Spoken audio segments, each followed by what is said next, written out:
السادس من العلوم التقوية موضوعنا اليوم هو الأيون المشترك. لكن بداية ناخذ مجموعة من الأمثلة البسيطة ولعلها نستدل في موضوع الأيون المشترك. هنا عندنا هذا المثال الأول.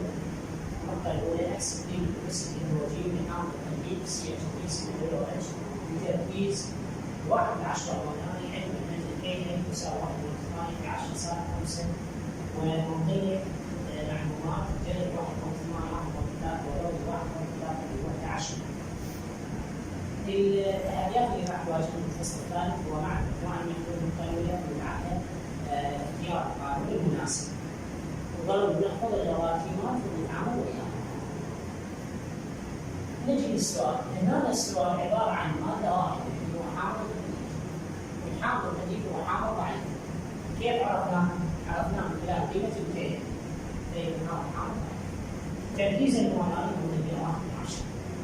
منطقة جدل 1 و 8 و 3 و 1 ل 10 معطيات. المطلوب مني هو حساب قيمة البي اتش وحساب درجة الكي. شلون راح نشتغل؟ نحتاج فقط حل يصير عندنا تركيز مواد ضعيف وعندنا كي اللي هو حامض ضعيف. نقدر من خلاله نحسب تركيز الاتش. تركيز الاتش اذا حسبناه نقدر نحسب البي اتش. ونفس الوقت من خلال تركيز الاتش نقدر نحسب درجة الكي. فبداية نكتب المعادلة الكيميائية للحامض الضعيف سي اتش 3 سي دبل اتش وقيمة سي اتش 3 سي دبل زائد اتش. هذا التعريف المركز راح يكون تعريف جزئي. لا فيمر بمرحلتين اللي هي تراكيز ابتدائيه وتراكيز عند الاتزان. تركيز المولان بدايه 1 ل 10 صفر بصفر. راح ينقسم التفاعلات من مقدار اكس ويزداد النواتج من مقدار اكس. قيمه الاكس اللي موجوده هنا كم سواء كانت معلومه او مجهوله. فنطبق قانون الكي. ليش نطبق قانون كي؟ يعني عندي معلومه كي وعندي تركيز. فمن خلال كي والتركيز نحسب تركيز الاتش. فاذا احنا راح نحسب اول شيء تركيز الاتش موجب. تركيز الاتش موجب من خلال كي يساوي تراكيز الايونات المتأينة النواتج على تراكيز المواد المتفاعلة. اكس في اكس تربيع على التركيز الابتدائي هو 1 ل 10 وقيمة الكي مقدمها 1.8 ل 10 صار 5. طرفين في وسطين راح احصل على قيمة اكس تربيع هي 1.8 ل 10 صار 6. هذا هنا عندي جذر تربيع الطرفين هذا 10 صار 6 راح يبقي 10 صار 6 لان جذر تربيع 10 صار 6 هو 10 صار 3. جذر 1.8 احتاجه وهو من ضمنها قيمته 1.3. فهذا هسه استكبر غير عنه. فإذا تركيز اتش أصبح عندك قيمته 1.3 في 10 وصار 3 مولان. إذا نحسب البي اتش دور النقطة الثانية أو الخطوة الثانية، بي اتش هو سالب لوج الاتش.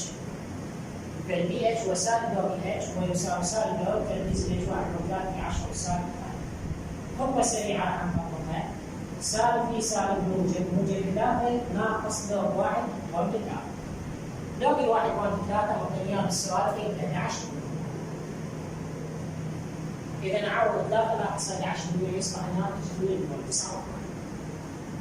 هسه نحسب درجة التأيون أو درجة التفكك. درجة التفكك هو تركيز المتأين على عند الاتزان على التركيز الابتدائي 1.3 في 10 سالب 3 على 10 سالب 1 بالقسمة من بعد ما نقلب هذه الإشارة نغيرها ربع الوسط راح يكون عندي 10 سالب 3 في 10 وصل موجب 1 10 سالب 2 مضروبة في 1.3. قال يمين إذا نطبق الحل مالنا بالمحلول حامضي دائما تكون قيمة البي اتش أصغر من 7 وهذا قيمة البي اتش أصغر من 7 لتأكد من صحة الحل. درجة التأيون هنا عندنا قيمتها 1.3 في 10 والسالب 2.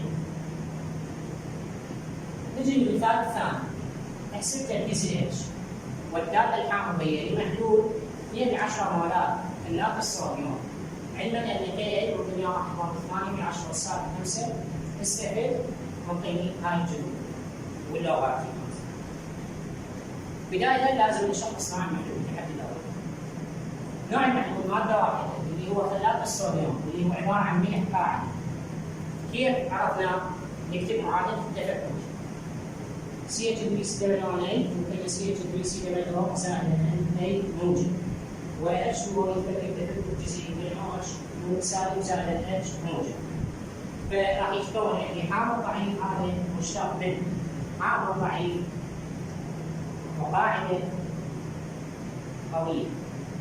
إذا نوع الملح هو ملح قاعد ويتفكك تفكك تام.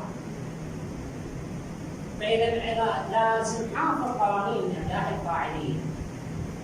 بس حتى نحسب الاتش نطبق القانون الخاص به تحت الجذر كي دبليو في كي اي على سي.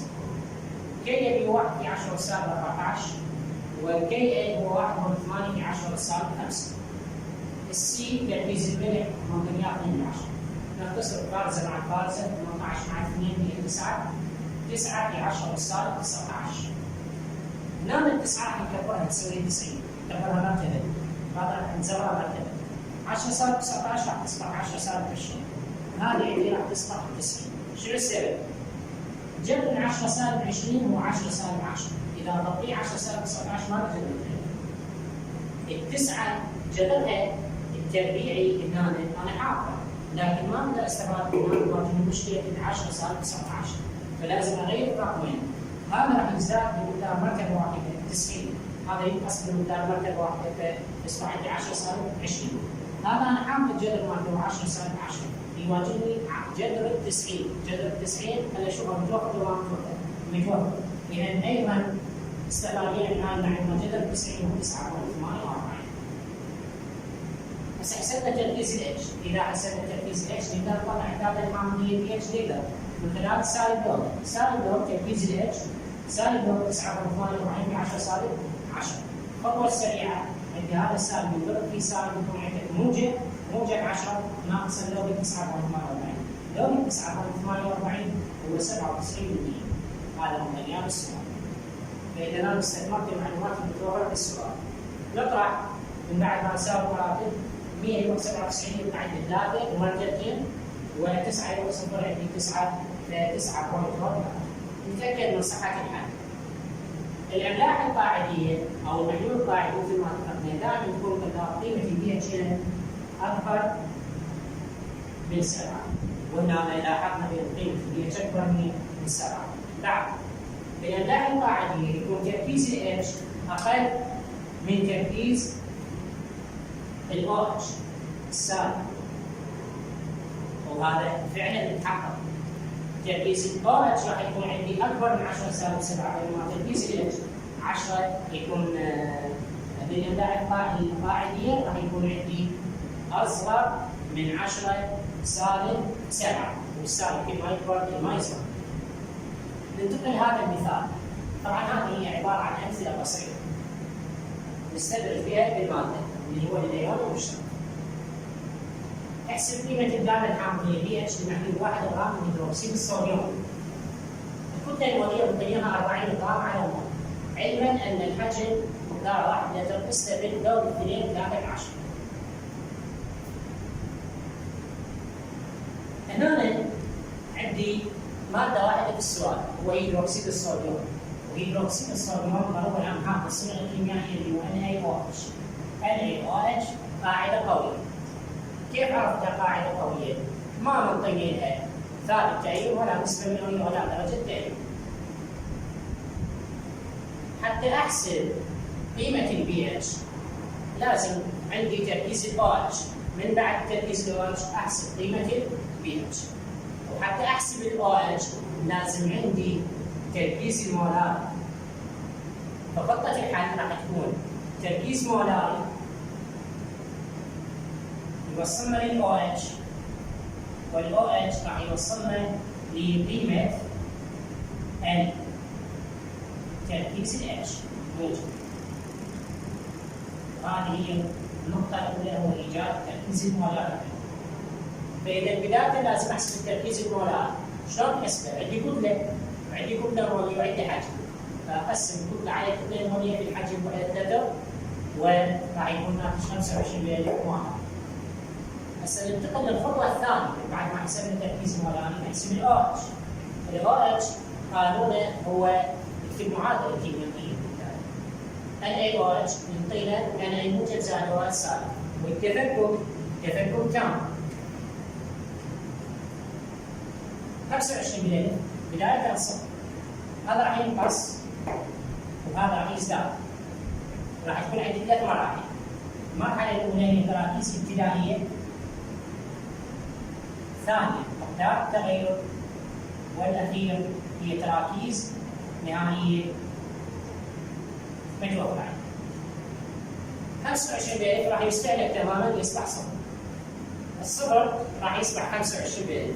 الصفر راح يصبح 25 بيت ونضربه في عدد المولات. تنتبه هذه قاعده وحاكيه في الهيدروكسيد، فما راح ياثر على تركيز الاو اتش. تركيز القاعده قويه للمعطيات.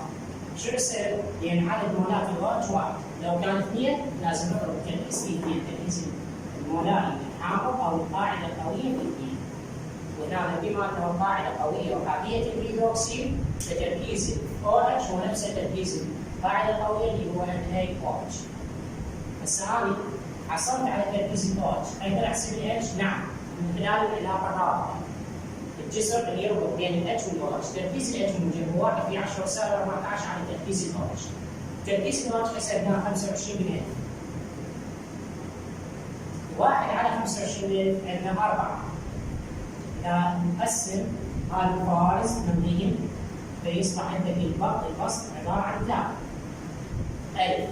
ألف على 25 4. وهنا عندي راح نتعامل مع هذه 100 مره وهي 140. 40 عفوا في 10 سالب 14. 4 يصبح في 10 سالب 13 باعتبار الصفر يعطينا مرتبه، فراح يكبر الرقم هذا يصبح عندك 10 سالب 13 بدل 10 سالب 14. السبب هو عكس. هذا تركيز الاتش. بعد طالب مني هو اصلا طالب البي اتش. البي اتش اذا توفرت نقدر نطبق قانونها اللي هي اذا توفرت الاتش نقدر نطبق قانون البي اتش. بي اتش يساوي سالب لو تركيز الاتش.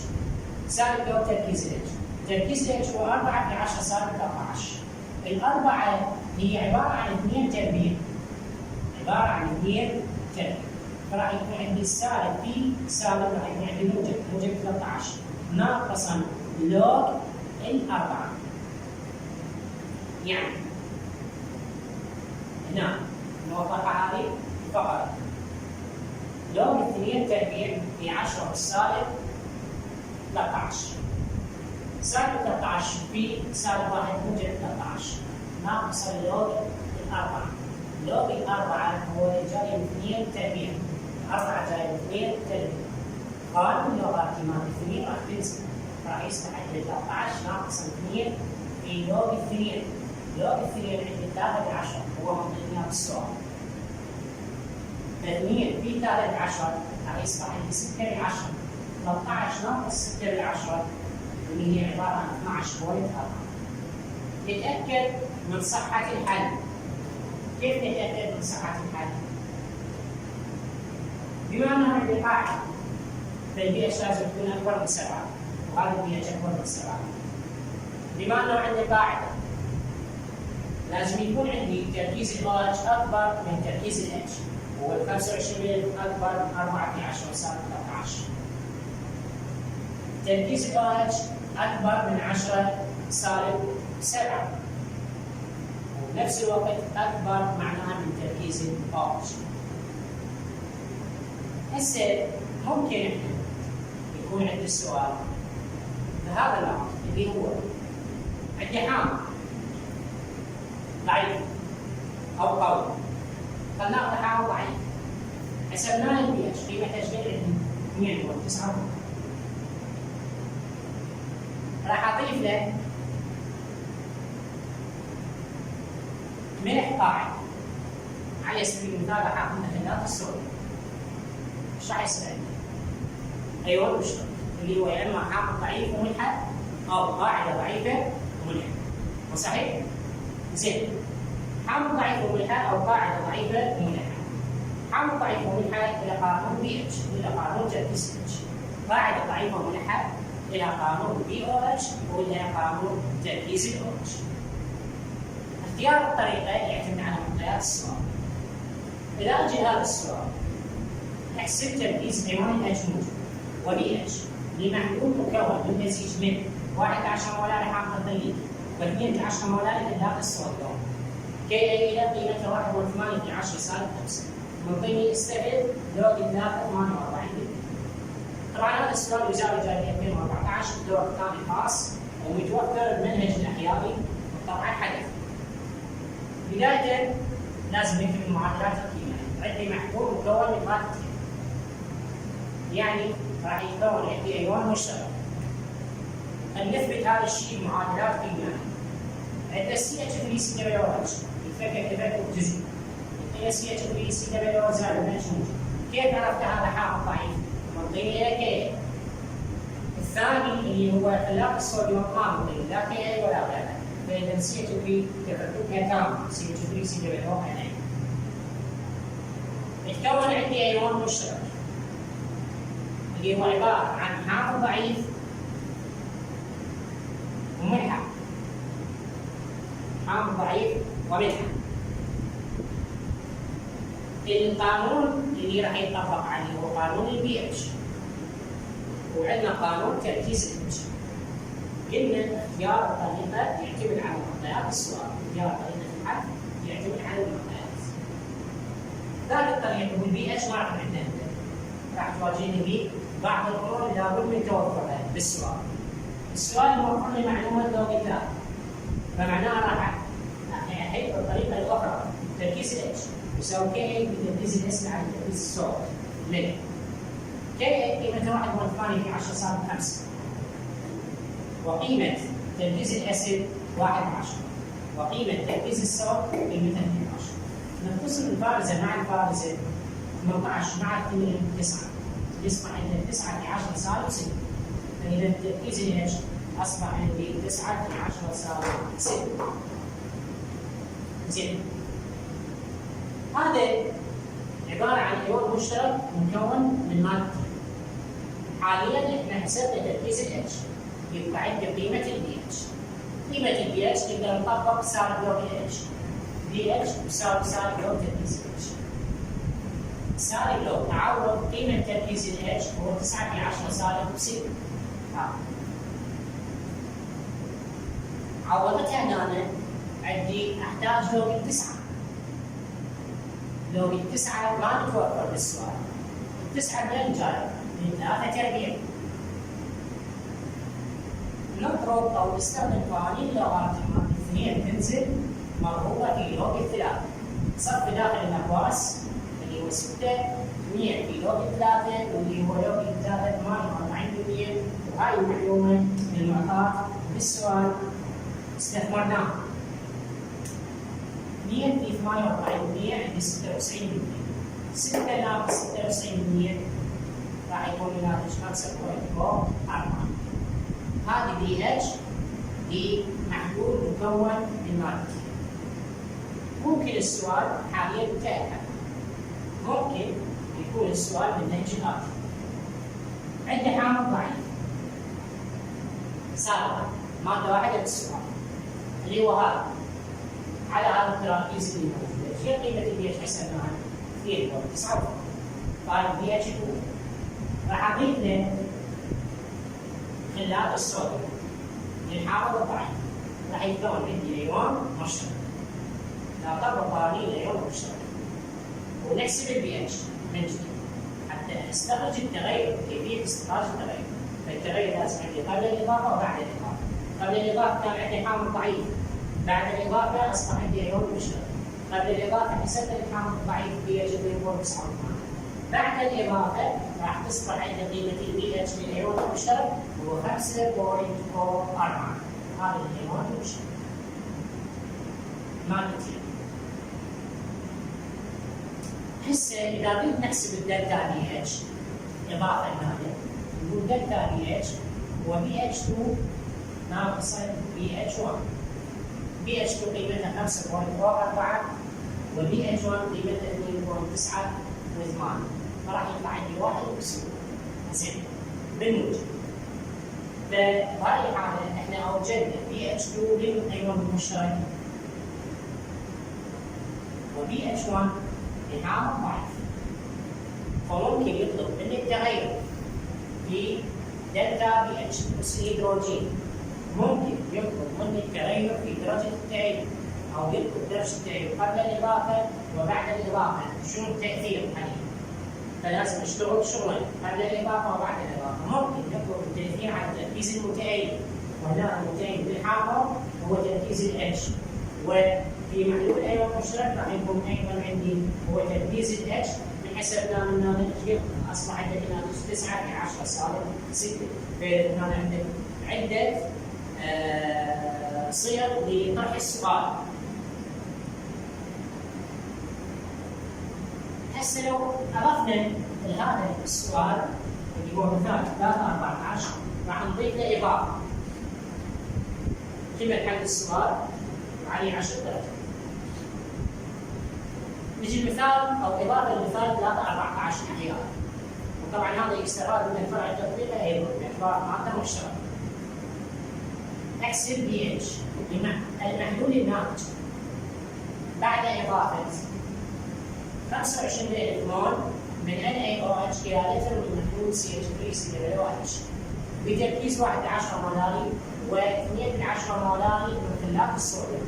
اذا عندي المحلول الاصلي متوفر حامض تركيب CH3COOH بتركيز 11 وقيمه الكي للحامض قيمتها 1.8 في 10 سالب 5 مثل ما تعرف انت هو الذكيات السؤال.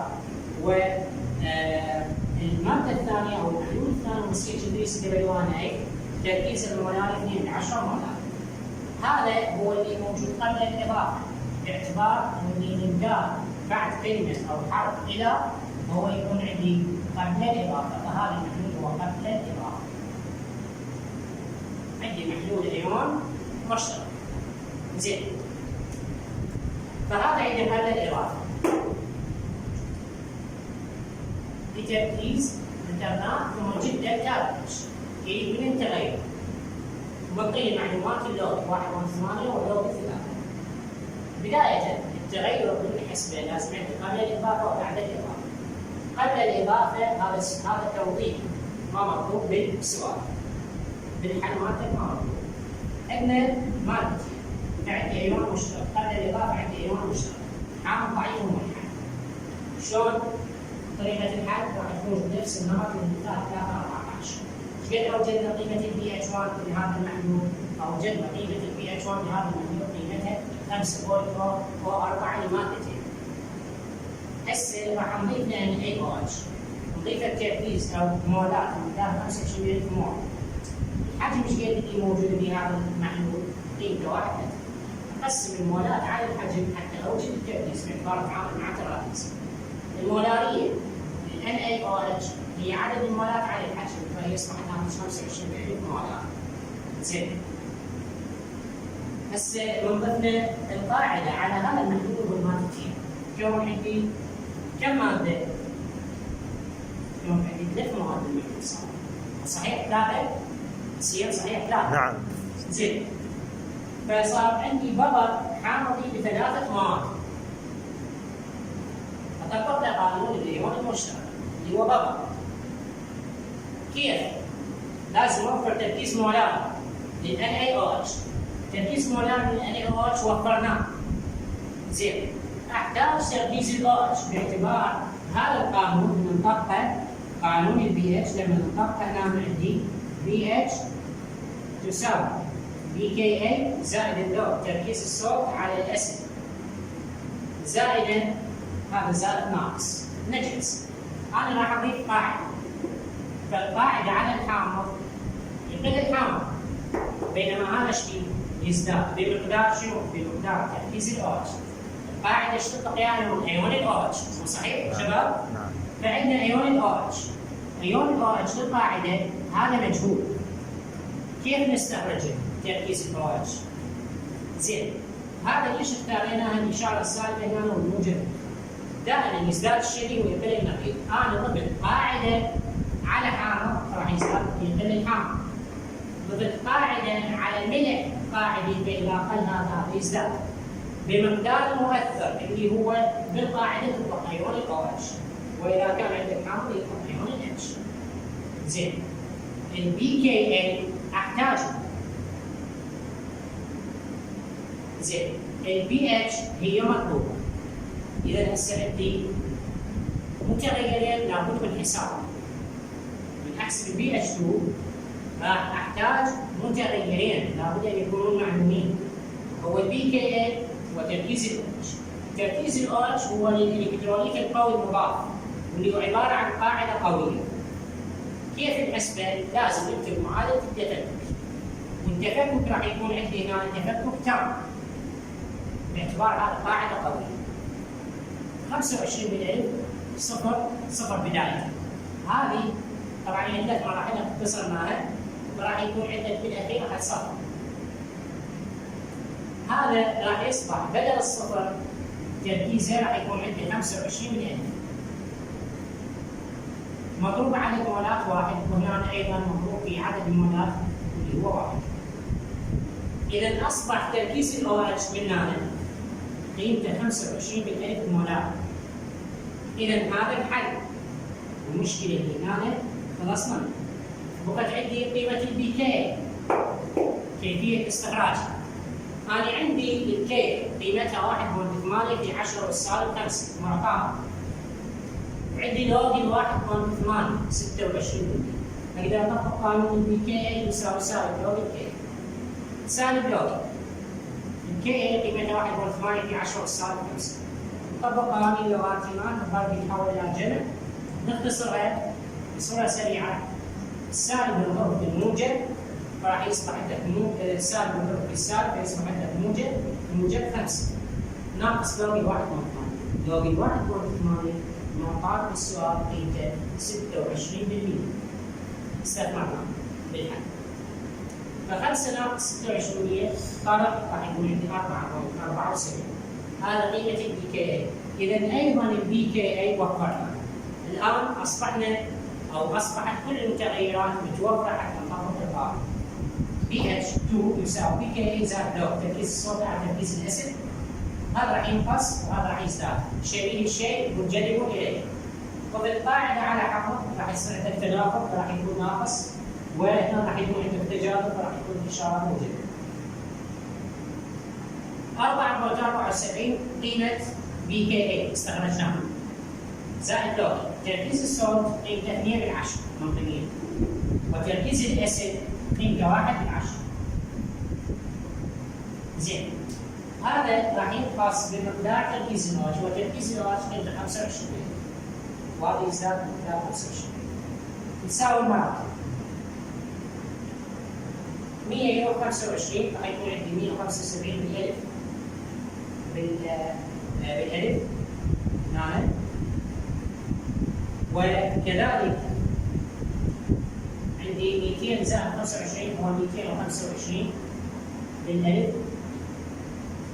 نختصر الفارزه مع الفارزه مراتب متساويه. ف 225 على 175 راح يكون فيها 3. لوج الثلاثه احتاج. لوج الثلاثه منطقيات السؤال قيمته 48. واذا ما منطقي انتحر 4.74 زائد 4.48 مراتب متساويه اجمع راح يكون بي اتش 2 قيمتها 5.22.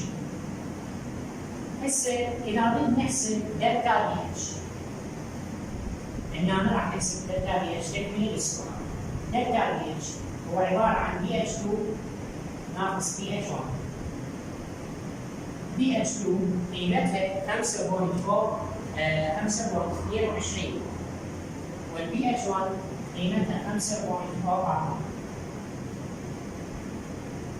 إذا نطرحهم راح يكون الناتج 18%. هذا قيمة الدلتا بي اتش. انتهى حل السؤال. الدلتا بي اتش حتى نحسبها لازم عندي بي اتش قبل الإضافة وبي اتش بعد الإضافة. بي اتش قبل الإضافة عندي أيون مشترك ما تنتهي. شو عرفت؟ عندي ذول المادتين CH3 H و CH3 NA، نكتب معادله نلاحظ عندنا ايون مشترك، وهذا حقيقه لازم نعرف. زين BH2 راح يصير عندي ثلاث مواد فلابد من حساب تركيز الOH. تركيز الOH بالنسبه للخلال هذه المعلومات الدكتور. زين دلتا BH اذا تتاكد من صحه الحل، انت ضفت محلول قاعده قويه. دلتا BH دائما محلول قاعدي يكون عندي موجب، ولو ضفت حامضي راح يكون بالعكس سالب. زين محلول المنظم بابر يحافظ على قيمه البي اتش من حدود معين تكون اصغر من الواحد اكبر من الصفر. فاذا تلاحظ انت ضفت قاعده قويه اللي هي NaOH، هذه خلت قيمه البي اتش محصوره بنقاط محدد او معين. مقدار التغير طفيف يبدا 18%، يعني اقل من واحد، معناها انا جاي اسير بمسار صحيح. ممكن ما يعطيني للالكترونيك القوي موالات، احتمالات. ممكن يعطيني كتله، يعطيني كتله موليه ويعطيني حجم. فطبق هذه العلاقه حتى لو جبت التركيز المولاري وبنفس الخطوات تعمل الحل. ممكن بالسؤال ما يعطيني لا كتله ولا موالات، شو يعطيني؟ يعطينا تركيز كبير وحجم صغير للالكترونيك القوي. فعندي راح يكون حجم المحلول اللي هو سابقا المتوفر الاصلي، والحجم المضاف اللي هو يكون للالكترونيك القوي اللي هو تكون قيمته صغيره وتركيزه كبير. راح نطبق اياها علاقه التخفيف حتى شنو نوجد؟ نوجد التركيز المولاري للالكترونيك القوي، ومن بعدها نكمل الخطوات بنفس البروسيجر. ممكن الاحتمال الرابع يعطينا الالكترونيك القوي، يعطينا الى تركيز صغير، راح يطبق مباشره. لا نستخدم لا علاقه تخفيف ولا نستخدم كتله على كتله موليه في حجم، ولا نستخدم علاقه الولاء على الحجم. ممكن بالسؤال يطلب مني كتله ويكون المجهول تركيز الحامض او الملح. فمن بعد ما نستخرج تركيز الملح او الحامض راح نطبق العلاقه اللي الكتله يساوي تركيز مولاري الكتله موليه في حجم وحده اللتر، ونعود ونكمل بقيه الخطوات كما ورد بالمحاضره السابقه. ممكن يطلب مني بالسؤال تركيز الاتش، وضحناه قبل الاضافه وبعد الاضافه، او تركيز الاو اتش منتهي قبل الاضافه وبعد الاضافه. ممكن يكون عندي بالسؤال كل الاحتمالات وكل الامثله الوارده بالكتاب المنهج. ممكن يكون عندي قاعده ضعيفه وملحه، فاذا كان عندي قاعده ضعيفه وملحه راح اطبق قوانين الخاصه بالمحلول الايون المشترك للقاعده ضعيفه وملحه اللي هو بي او اتش. بي او اتش راح يساوي بي كي بي زائد ضرب تركيز الصوت على تركيز البيس، هذه المادتين. يعني هذا القانون راح يطبق عندك للمادتين. ايش تحسب؟ راح يعطيك قيمه البي اتش بالسؤال. نفترض عندنا هذا معلوم نوصل للكي، وهذا مجهول، هذا معلوم، وهذول ايضا معلوم. هاي لو كان عندي الدلتا راح يعطيني الدلتا، يعطيني البي اتش، البي او اتش، يعطيني عفوا قيمه البي اتش، وانا راح احطها للبابا القاعدي، يعني بي او اتش يساوي بي كي بي زائد دور تركيز الصوت. هذا عندك هنا مصباح بيس، وانت ضفت قاعده على حامض، هذا راح يصبح عندك موجب على قاعده ازداد، وهذا مثبت. فهنا بالقانون واحد مثل ما تعرف لابد يكون مجهول واحد. اذا اكثر من مجهول لابد ان اوفرها. زين بي كي بي معلوم، هذا او اتش معلوم، تركيز البيس معلومه، تركيز الصوت مجهول انا اريد، فلا بد ينطقني معلومه راح يعطيني البي اتش او ما يوصلني للبي او اتش. اي معلومه توصلني للبي او اتش. فعندي المعلومه اللي طالعه السؤال على سبيل المثال بي اتش، فاذا عندي البي اتش توصل للبي او اتش اطبق العلاقه 14 ناقص البي اتش مع البي او اتش. زين، ممكن يكون عندي للسؤال المادة المضافة أو المحلول المضاف هو قاعدة قوية لكن ثنائية الهيدروكسيل. قاعدة قوية ثنائية الهيدروكسيل. فبهذه الحالة كيف راح نتعامل معاه؟ راح نتعامل معاه بالأسلوب الآتي. من بعد ما نوجد تركيز الإلكتروليت القوي، القاعدة القوية سواء كانت ثنائية، قاعدة قوية ثنائية أو حامض قوي ثنائي، نضرب التركيز المولاري للحامض أو للقاعدة القوية في عدد المولات الناتجة من الجزء المتأكد اللي هو راح يكون عندي 2. يعني أكثر شيء H2SO4 و CaOH باي 2 و BaOH باي 2. بقية الحوامض اللي واردة عندك بالمنهج اللي هي حوامض قوية ثنائية الكتلة. فبهذه الحالة أصبح عندي تركيز المتأين سواء كان H أو OH متوفر بالحل. يعني هنا راح يكون عندي معنى. يبقى عندي تركيز الصوت وتركيز الأسيد. يمكنني تركيز الأسيد ويمكننا تركيز الصوت يكون مجهول، والبي كي معلومه او من خلال ما يوصلني اليها اللي هو كي. فانا ما عندي بي كي، ما متوفر مثال السؤال، طبقنا قانون بي كي صار بي كي، فنقدر نوصلها من خلال هاي المعلومه. المدخلات دخل كي حصل على بي كي.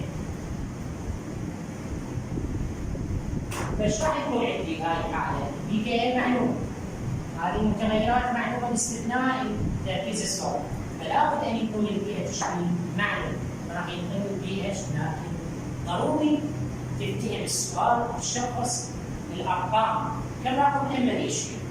فالبي اتش 2 راح يكون عندي معلومه، بي كي معلومه، مجهول واحد، لكن احتاج احفظ او افتهم كيفيه التعامل مع قوانين اللغات. اذا المحامين في الفصل الثالث تكون عندي بالشكل الآتي: يا إما محلول مكون من مادة واحدة اللي هو يا إما حامض ضعيف منطبق عليه قوانين كي نسبة مئوية درجتين، أو قاعدة ضعيفة منطبق قوانين نسبة مئوية كي بي ودرجتين، أو قاعدة يا إما قوية يا إما شنو عندي ضعيفة. قاعدة ضعيفة طرفناها، قاعدة قوية والحامض القوي. قاعدة قوية راح نحتاج معلومة واحدة اللي هو التركيز أو ما يوصلنا للتركيز المولاري لهذا الإلكتروليت القوي والحامض أو القاعدة القوية. فهنا بهذا السؤال عندي معلومة وصلت لتركيز القاعدة القوية اللي هو الكتلة والكتلة المولية والحجم. حصلنا على تركيز مولاري. من خلال هذا التركيز المولاري قدرنا نحصل على تركيز الأو اتش. وبقية السؤال هذه مادة واحدة هي عبارة عن قاعدة قوية، حامض قوي. بدل هذا المثال لو نفترض عندنا حامض HCl، أيضا راح يتفكك تفكك تام، لكن راح يبقى أيون H، وراح يصبح عندنا لو كان بنفس المعطيات راح يصبح عندنا تركيز H 25 مولار. أصبح عندنا الأسيد القاعدة تركيز OH متوفر، والحامض تركيز H متوفر. إذا تريد التركيز الثاني بمعلومية الأول تطبق العلاقة تركيز H في تركيز الوجه يساوي 1 في 10 سالب 14. وإذا تريد قيمة البي اتش راح تطبق أو البي او اتش لهذا السؤال.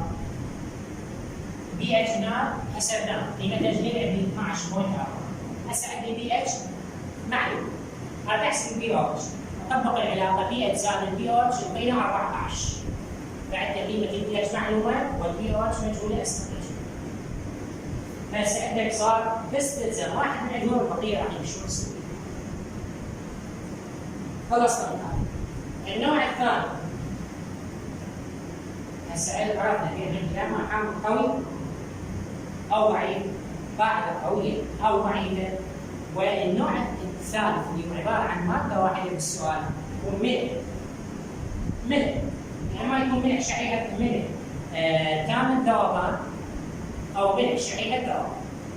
ملح كامل ذوبان راح يقسم الى 3 اقسام.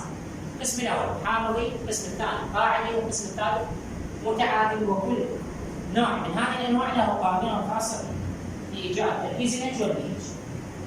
بالنسبه للنوع الثالث اللي هو النوع الرابع اللي هو الاملاح شحيحه الذوبان. املاح شحيحه الذوبان راح نعرفها ونشخصها من خلال كي اس بي والذوبان. يا اما تعطى او تضرب. هذه ماده واحده في السؤال، حامض او قاعده او ملح. النوع الثاني بالاسم راح يكون عندي مادتين في السؤال، يا اما حامض ضعيف وملحه، يا اما قاعده ضعيفه وملحه، يا اما ملح تام الذوبان وملح شحيح الذوبان. يعني عندي ايون مشترك. كيف نتعامل مع هذه المسائل؟ اذا كان عندي حامض ضعيف وملحه يا اما نطبق قانون يا اما تركيز اتش هذا، او نطبق قانون البي اتش باعتماد على معطيات السؤال. النوع الثاني اللي هو قاعده ضعيفه وملحه راح نطبق لها يا اما دي او اتش او تركيز او اتش. قانون تركيز او اتش لمادتين، طبعا جاي نسولف على الماده. النوع الثالث اللي هو ملح تام الذوبان مع ملح شحيح الذوبان. راح يكون عندي ايون مشترك وتركيز الايون القادم، الايون المشترك القادم من الضعيف الى الضعيف، من الملح الضعيف راح يهمل. نعتمد على التركيز الجاي من القوي فقط. زين. ونطبق قوانين الذوبانيه وكي اس بي وقانون الذوبانيه اللي هو الاس. كي اس بي وعندي اس. عندي حاصل ايون حاصل ترسم. هذا القوانين. النوع الثالث بالمسائل. هسه عرفنا النوع الاول حامض ضعيف، اما قوي او ضعيف، قاعده اما قويه او ضعيفه، وملح عندنا اما حامض او قاعد او متعادل، او عندي فقط ملح شحيح الذوبان. اللي من بعده راح يكون عندي مادتين. المادتين يا اما حامض ضعيف وملح، او قاعده ضعيفه وملحه، او ملح شحيح الذوبان مع ملح تام. القسم الاخير راح يكون عندي بابر ب3 مواد مثل ما ورد هذا المثال. كيف نتعامل مع هذا البابر ب3 مواد؟ نتعامل بها لابد من ان نوفر معلومات تقل عن مقدار المتغيرات المتوفره بالقانون بمقدار واحد. يعني هذا القانون المتغيرات اللي متوفره بالقانون دول 2، وهذا 1 3، والبي كي 4، وهذا بي اتش 5. فلا بد ان تتوفر معطيات هكذا نوع من الاسئله 4. فشنو هي المعطيات؟ بي كي متوفر او ما يوصلني تركيز الصوت وتركيز الاسيد متوفرات. هنا هذا السؤال هسه تركيز الواج ووضحنا كيفيه التعامل معه. طبعا ما ورد اليوم عليه في الاسئله الوزاريه ما لا يقل عن 10 درجات، من 10 الى 12 درجه. هذا الموضوع اللي هو الأيون المشترك مع العوامل الضعيفه والقواعد الضعيفه بنفس الاسلوب والاملاح القاعديه والاركان الكبيره، نحاول نتعامل مع قوانين الاملاح القانونيه، املاح متعارضه نتعامل مع املاح متعارضه الخاصه بها. ولذلك اذا عندي مادتين وضحناها في الاسلوب، والاخير اللي هو عندي راح يكون عندي ثلاث مواد، وضحنا شلون نتعامل وياه. هذا السؤال هو عباره عن خبر حامضي، ممكن يكون عندي خبر قاعدي، والخبر القاعدي راح اطبق قانون البي او اتش، فلازم عندي يا اما قيمه البي او اتش معطاه او تكون هي المجهول، وبقيه المتغيرات المفروض القانون معلومه، ومن خلالها نوصل الى المطلوب. طبعا المشاكل اللي راح تواجه في الفصل الثالث تحتاج ترجع الى قوانين اللغات ما تفضل، وكيفيه التعامل مع هذه القوانين، وفي نفس الوقت تحتاج جذور، كيفيه التعامل مع الجذور، يعني شغل الرياضيات. النقطه الثانيه والمهمه هو تشخيص نوع المحلول واختيار القانون المناسب من عدم اشتغل رياضيات. فاذا تلاحظ عزيزي الطالب عندنا هنا نوع المحلول شخصناه هو عباره عن محلول مكون من ماده واحده، ومن خلال هذا الشيء حددنا القانون المناسب